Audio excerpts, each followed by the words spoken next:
বাপ আর ছেলে গেছে হাটে। হাটে যেয়ে কিনছে একটা গাধা। গাধাটা আবার ছোট, বেশি বড় না। তো ওই গাধা নিয়ে হেঁটে আসতেছে, পাশে থেকে লোকজন যাচ্ছে অপোজিট থেকে। তারা বলতেছে এরা কি বেকো, কি বোকার বোকা, গাধা থাকতে ওরা হেঁটে যাচ্ছে। পরে কি করলো, একটা ছেলেরে গাধার পিঠে উঠাই দিল। কিছুক্ষণ যাচ্ছে, যাওয়ার পরে লোকে বলতেছে ছেলেটা কত বেদক, বাপের হাঁটায় নিয়ে ছেলে গাধার পিঠে চলে যাচ্ছে। এই কথা শুনে ছেলে গাদায় থেকে নামলো, বাপে আবার গাদার পিছু।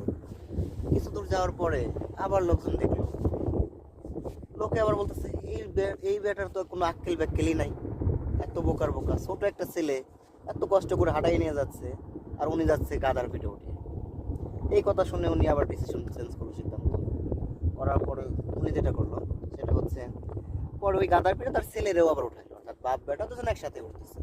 গাদা ছোট হয়, তার বহন করতে কষ্ট হচ্ছে। কিছু দূর যাওয়ার পথে আবার দুইজন পথিক দেখলো। তারা বলতেছে এই দুটা লোকের তো কোনো আক্কেল জ্ঞান বলতে কিছু নাই।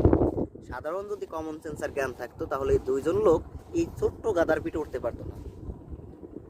লোকটা তো হলো মহাবিপদে, কি করবে? যখন যার কথা শুনছে তার কথা শুনে তার আবার কি করলো, দুজন নেমে গেল। নেমে যাওয়ার পরে এখন তারা ভাবতেছে এখন কি করা যায়।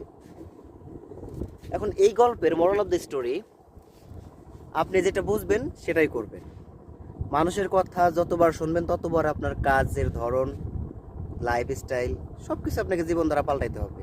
কারণ যে যেমন বোঝে তেমন কাজই করবে। আপনি যা বুঝবেন সেই কাজটাই আপনি করবেন। এইটা হচ্ছে গল্পের মূল স্টোরি।